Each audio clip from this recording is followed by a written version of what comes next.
The information provided by Taming Lightning is designed to provide helpful information and to educate on the subjects discussed. The information provided is true and complete to the best of our knowledge and is not intended to be used without professional guidance and supervision. All recommendations are made without guarantee on part of Taming Lightning and affiliates. Taming Lightning and affiliates disclaim any liability in connection with the use of this information. Taming Lightning is supported by the Pittsburgh Glass Center, who encouraged my exploration, research, and development of a space for plasma and neon sculpture. The Pittsburgh Glass Center is a nonprofit, public access school, gallery, and state-of-the-art glass studio dedicated to teaching, creating, and promoting glass art. World-renowned artists come from all over to make glass art. People interested in learning more about glass come here to take classes, explore contemporary art gallery, and watch live glass demonstrations. As one of the top glass art centers in the world, we pride ourselves on providing exceptional resources and instruction to expand the skills and knowledge of our students and artists. We strive to foster a new generation of glass artists and enthusiasts here in the Pittsburgh region. The Pittsburgh Glass Center is an important arts organization in Pittsburgh that is helping the city connect its history as a major producer in glass to its creative future through the innovative use of glass as art. Glass art. We teach it, we create it, we promote it. We support those who make it. If you're interested in plasma and want to get hands-on experience with this unique medium, I will be teaching 2 classes at PGC this summer along with Ed Kirshner and Pat Collentine. From June 22nd to the 26th of 2020, Ed and myself will run the Plasma Vessels Using Glass Solder class, where you can learn how to use the unique soldering technique to repurpose existing glass objects into beautiful plasma artworks. This class is open to all skill levels from beginner to expert. And from August 3rd through the 7th, with Pat, we will be teaching the class It's All About the Light, a class for beginners exploring and expanding ways to make vessels for plasma in the hot shop. Registration for summer classes has begun, kicking off with the early bird rate of $800 if paid before February 1st. Fees increase to $850 on February 1st and will rise to the full rate of $900 on April 15th. Starting this summer, discounts such as the membership discount are not applicable. If you know you would like to take these or any of the other classes we offer, take advantage of the early bird registration price. For more information, please check us out on the web at www.pittsburghglasscenter.org or call our studio at 412-365-2145. I'd like to mention a support option for Taming Lightning, which is Ko-fi. That's ko-fi.com/taminglightning. With this, you're basically donating or giving a tip at the cost of a $3 cup of coffee based on how you think I'm doing, and if you like the project, it's nice and supported. Your donation goes directly to the podcast for means of assisting with audio equipment upgrades, billing or hosting, software and services used in processing the audio, and future travel and professional content. You are by no means obligated to donate, but any support, including commenting and sharing, is appreciated.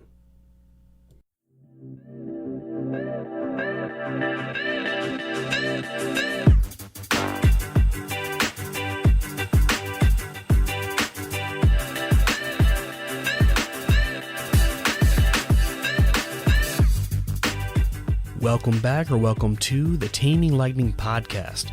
I'm Percy Eccles II. I'm the creator and host of Taming Lightning, as well as the emerging plasma tech at Pittsburgh Glass Center. Taming Lightning podcast features a series of conversations to help expand our understanding of plasma and neon light, looking beyond its associations with novelty and sign making, and to explore the potential for noble gases as an artistic medium. The intro is Boost by Joachim Karud. Joachim is a Swedish artist who loves to produce chill and happy music, and does so for copyright-free use. Be sure to support his music by giving credit when used, subscribing, and or by donation. You can find him on Facebook, Twitter, YouTube, SoundCloud, and Spotify.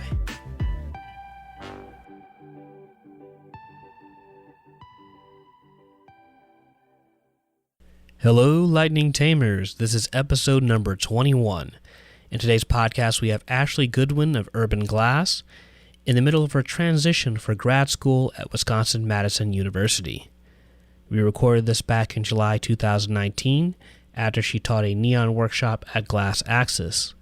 We'll talk about her introduction to neon and plasma, as well as how she uses both in her work, and her plans for her first year in grad school.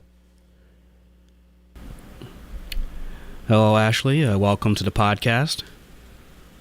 Hi, thanks for inviting me.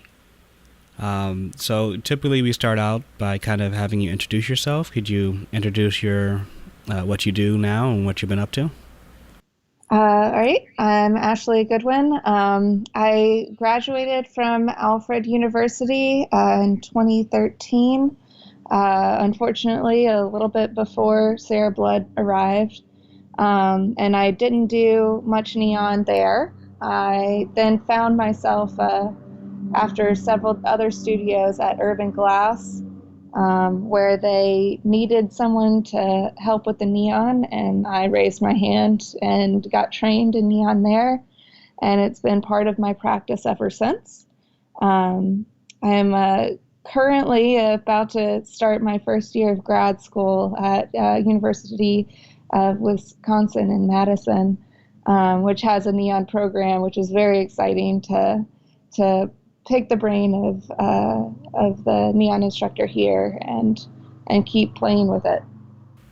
And who teaches the neon out there at Wisconsin-Madison?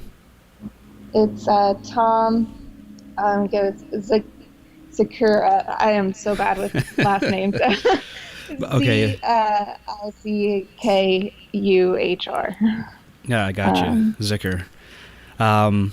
So, and who's the head of the glass program there? Helen Lee. Okay, that'd be pretty cool. She's done some neon as well, as far as I remember. Yes. So, tell me a little bit what you started out before you found yourself doing neon. Well, I've always been a mixed media sculptor. I strongly believe that whatever medium you use it should correlate with the concept that you're portraying or trying to get across.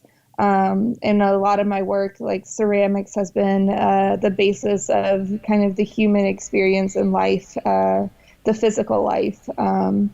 And glass has always been kind of this ethereal moment in the work, metal being an industrial component, and wood playing that balance between nature and the industry. And now that neon is kind of brought into it, it's brought a more ethereal and kind of electronic component to it, which has been a nice conceptually to play with. And in your own work, you play with three different themes. Does neon, and then I'll dive in this a little bit, by extension, playing around with plasma, fit one of those categories more than the other two? Well, I guess all the categories kind of centralize around conceptually my work is based off of how the individual deals with societal pressures. And each kind of area that I've focused in the past has been desires and other things. And it's kind of verging into another path for me about how society is dealing with electronics and how we're being embedded with all of the information that we receive on a daily basis, and how we interact with that information, and how do we pull ourselves away from that and become more of the individual, and not just a horde of words. Well, that's quite a concept to follow through, but I understand exactly what you're talking about. So my brain's freezing now, and your website's not loading up. But one of the pieces I'll take a step back here a bit. So what brought you to Brooklyn to start working at Urban? Was that just like you saw something that they needed a technician or need someone helping, and you're like, okay, I got this glass degree or whatever, I'm going to go and make this as my next step opportunity? It was kind of a weird turnabout of events. I had just finished a residency in ceramics at Natchez Mississippi, and my aunt needed help. She was moving, and so I came up to help her. Went to Urban to get a tour, heard that they may need someone, and begged Brian to help, to let me as an intern. And then I got the job through being an intern at Urban Glass. But it just happened to be that I walked through the door and it was like, hey, I could work here. And then proceeded to work for free for a little bit and then get paid. Right. And there's quite a few people who've gone through some sort of apprenticeship or some kind of internship. How was that at Urban? Like, you became one of the technicians, so you got to get your hands on the equipment. Did you feel that you learned a lot in terms of running a studio and teaching through that experience? Oh, absolutely. I think it's incredibly important if you want to go into glass. You should absolutely have some sort of tech background. It helps you know how to run the equipment if it fails, all those kind of things. I had worked at several studios in that capacity before Urban, but definitely Urban was the cleanest run one that I've ever worked at, and it was a great experience. I also was able to teach through Urban and being there, and that taught me that I really loved teaching, and getting that experience was life-changing because I had never thought that teaching was an option for me until then. I just never thought that I had the patience for it until I got thrown into it and was like, hey, actually, this is pretty cool. And so it was an experience that I would never change, because I learned so much, and I strongly would advise anyone who's starting in glass or in any kind of artistic field to work at a studio as a technician, or even just to be an intern as well, because an intern opens the doors for you at all these studios because they'll see you on a daily basis. And if you're not there in the forefront, they don't. It's just hard to remember names because names get thrown at you all the time. But if you're there on a daily basis, you're not going to be forgotten when the job comes around. For sure, and I mirror that experience with my own at the Pittsburgh Glass Center, where, I mean, like Urban, you got a lot of people coming through from teaching all over. Is that correct?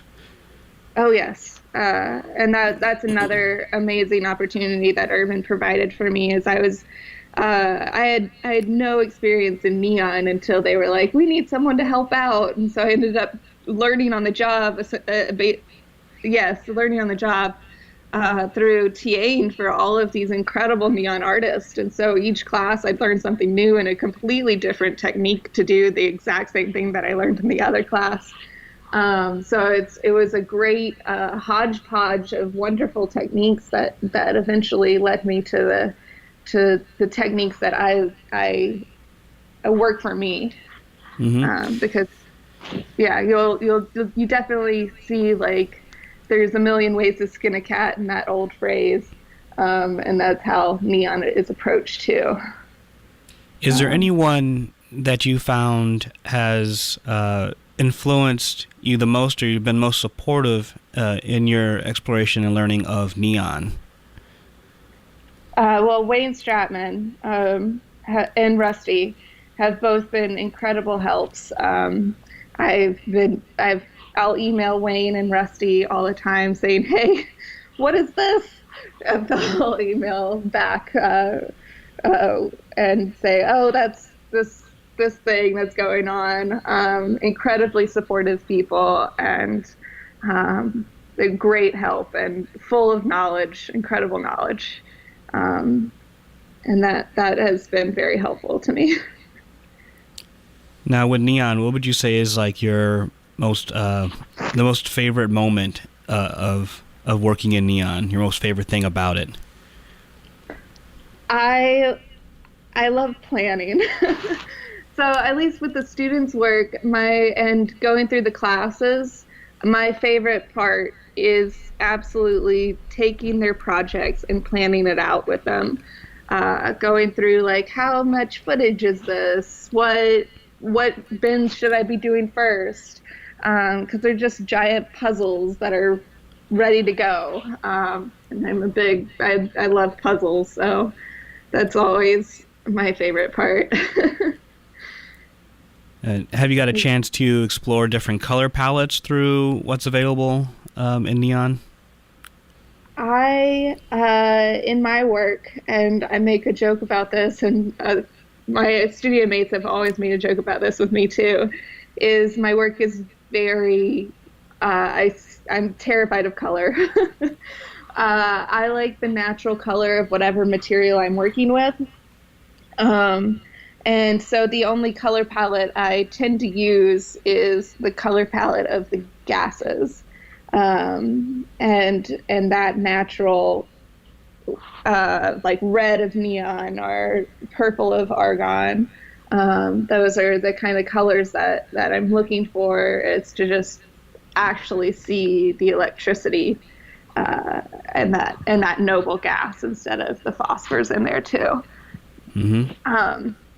I played around with it a little bit, but conceptually, colors bring a whole nother ball game to the work that I have not felt the need to dive into yet. Yeah, that's understandable. I feel similarly with just blowing glass in general, and especially in my exploration of working at plasma, where you could really change a lot of stuff through applying glass color or using phosphor powders. So I assume that you kind of do the similar prospect with your, explorations in plasma, where you stick to clear glass. Is there notable works that you could describe for us that you are particularly proud of in that respects? With sticking with clear glass? Yeah. Or the plasma? Yeah. With plasma? Well, the last two pieces that I've made with plasma were Out to Dry, which is, for those who are listening to this, it's a it looks like a miniature lawn with a Ken and a Barbie doll hanging from the dryer clothesline. And the Ken and Barbie are lit with a Krypton neon mix. And that piece is kind of like how my interpretation of how the Barbie and Ken form are out to dry. They're not they're being washed over and changed and altered, and they're just sitting there in the clothesline, kind of being reiterated a little bit. And so that's what's going on with that piece. But as far as the technical parts of that piece, the glass is suspended from the hot wire that's going across the two wood frames. So it's a live wire that's holding these pieces down. So it's definitely a piece that will have to be like, do not touch at all. And then another piece that I've made recently with plasma has been a bust. It's a bust of a male made out of greenware ceramics. And what that is it's unfired clay. And the inside of the mouth, the teeth and the tongue, is the plasma piece. And the krypton is just straight krypton that gets lit. And the greenware over the duration of this piece starts breaking away and cracking to make these strong lines from the mouth, because what greenware does when it dries, and what greenware is it's unfired clay, and so when it dries it shrinks, and because it's shrinking around a very solidified form, it starts to crack and break off. So this krypton, it looks like the power is coming from this angry yelling mouth, and reverberating outside onto the ceramics. And that's kind of the essentially the anger that I see online, and because it doesn't make any noise, so it's like this anger that's not really there, but it's infused in this form fully through, and then the longer that it's yelling, the more it breaks apart. So like the longer that you have this piece out, the more it breaks. And so that's what that piece was. Yeah, I really like both those pieces. You kind of leave everything exposed with the out to dry piece, kind of having that wire there, and you're seeing the electrode. You know, some people who maybe really, care a lot about how the presentation is, will not leave that level of exposure. So from someone who understands a bit about neon and understands a bit about plasma, that little extra element of seeing that electrode being exposed adds a little extra to that context. And of course, there's technical considerations with your anger piece, where on the inside, what people don't understand is that you have to really treat that material correctly, because you have that wet, greenware. So you have to do a couple things technically to make sure it's safe and it's not like hitting any electronics. So what were some of the things you had to do on the anger piece that just to let people understand that you had to basically keep that a nice safe environment, so you're not wetting the electrical stuff? So inside of the ceramic is a wood and metal frame.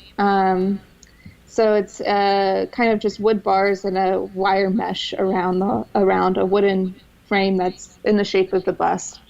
And I placed the glass in there and wired it up, and also grounded that metal, which would hopefully ground the clay as well, in my thoughts. I then put rubber around the entirety of the glass, and so that the clay would never be actually touching that glass component, in the fear that it might create a hole or a short circuit the piece or something like that, through the electricity trying to jump into the clay and ground itself.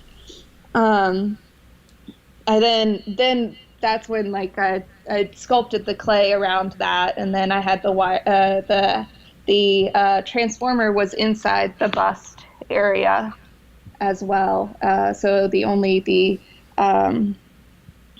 power cord was hanging out of that. And the kind of throughout this process, I only shocked myself once a little bit. not really. It ended up working really nicely because the clay was essentially, I think it is essentially grounded that whole time, with that ground cord being there. And it was not touching any of the actual electronic components, which were inside of the metal and glass and wood frame. And that frame also helps in that cracking component, because now it's shrinking around that frame as well and making more cracks. Excellent. So your first introduction to plasma, which I will assume was with Wayne Stradman, is that correct? It might have been with Amy Lemire. So Amy Lemire was more interested in it, and I was like, okay, I'll play with this. Okay. And so Amy and I were playing with that because Wayne came to Urban before that, but he did a traditional neon class with us. He did not touch on plasma at Urban when he came to teach, and it wasn't until Amy was trying to play with this that we kind of bounced off of each other and started playing with it a lot more. And then I took another class with Wayne at Pilchuck, and that's where I really started diving even further into plasma and reconnecting with Wayne on that there as well. Awesome. But I think I owe a lot of my enthusiasm for plasma to Amy Lemire. So is Amy a local artist there, or was she part of Urban's, instructing team, or? So Amy Lemire is a instructor at Urban Glass. She is a wonderful artist who works in flame working. She's been known to do a lot of jewelry, very large jewelry pieces. Currently, she's working on fusing these short rods of glass and making these beautiful. Sculptural paintings is kind of what they seem to me, of these short color rods. And then she's also working on a lot of photography with her flame working as well.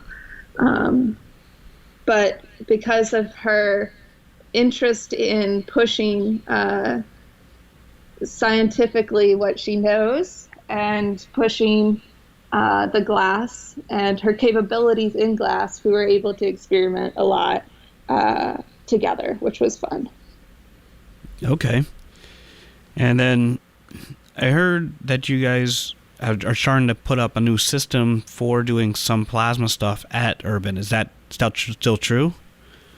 Yes. So I, because of my crazy schedule, I was not a part of that fully. But essentially, Urban Glass has, I think it should be running now, a brand new manifold that has a lot more gas options and should be fully capable for plasma.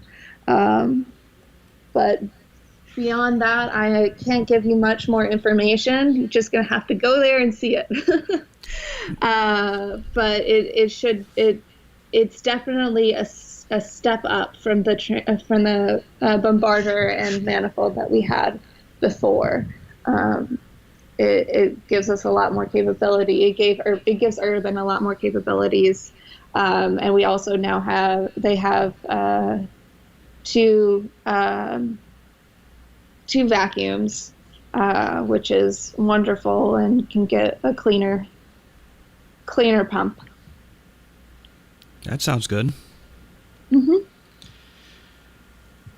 All right, so now you're in Wisconsin-Madison or Madison, Wisconsin, and you are kind of getting ready for your grad experience, your grad education.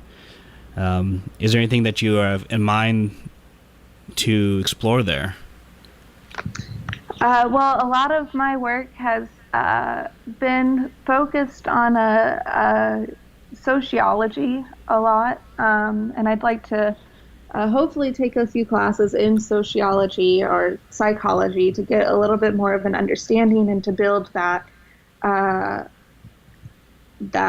information a little bit more in my work, to be able to back that. What I'm thinking is true might not be exactly correct. So I'd like to get the studies in order to really investigate what I'm trying to investigate in my work. And that's one thing that I'd really love to focus on.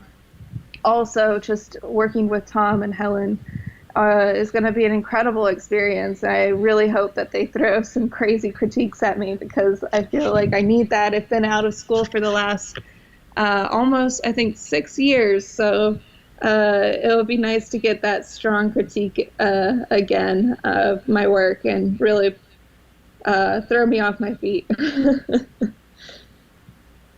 Sounds good. So one of the most recent classes you taught was at Glass Axis. Could you talk a little bit about what went on in that experience and what you learned during your time there teaching neon? Well, it was before I left for Glass Axis, I ran up to Wayne and Rusty's studio and asked them a slew of questions and got to see their manifolds and their studio setup. And through the research of preparing myself for the Glass Axis, I learned so much. And Glass Axis, they are so willing and to push this program. They really want the neon system to be there and to work and to spread neon in their area and their community. And the students there were so understanding, and students I've had. They were really great students. And the studio that they would have the studio was very, very receptive to everything. It's just hard because they don't have anyone in neon there and local. Which is why they brought me in, and hopefully they'll be bringing you in soon. Yeah, that won't be too long. They've got me scheduled for next week to help kind of take a look at the system. And I too have, reached out to Rusty for guidance on, how to look for those leaks, because I've done it myself for the Pittsburgh Glass Center's manifold system, but kind of like getting his extra input on any other kind of methods to chase it down. Yeah, which is great. I mean, having access or having this network or contact with people many years above you in skill and knowledge, like Rusty, Wayne, and many others that I brought on this podcast is awesome. Like, I don't think that could happen anytime. I don't think that was available 10 to 20 years ago, to be honest. Yeah, hearing the stories of these guys trying to learn the stuff, it was definitely sounded very closed doors. And the fact that they've changed that to be so open is so helpful. And it's been, I feel like I've taken full advantage of that and hope to take more knowledge. So closing up here, where can we find you on the interwebs? You can find me on my website at ashleygoodwyn.com. Also, I have an Instagram, Ashley Goodwyn, and Facebook, Ashley Goodwyn. Pretty much just typing Ashley Goodwyn into Google. Yep. And then the final question here would be, is there anyone you would like to hear on the podcast that you think would be awesome to kind of get their background story on? Well, because they've been so influential to me, I would say Wayne and Rusty Russo and Amy Lemire. Those three would be very beneficial to learn more from. All right. Well, thank you for taking the time to be on the podcast. And thank you. And I hope that everything goes well as you settle into your new space and get to starting your first year grad. Thank you. You're welcome. The outro is Zoned Out by Joachim Karud. You can find him on Facebook, Twitter, YouTube, SoundCloud, and Spotify. Thank you for listening to the Taming Lightning podcast. I'd like to thank Ashley Goodwyn for taking the time to record for the podcast and wish her the best as she continues her graduate career.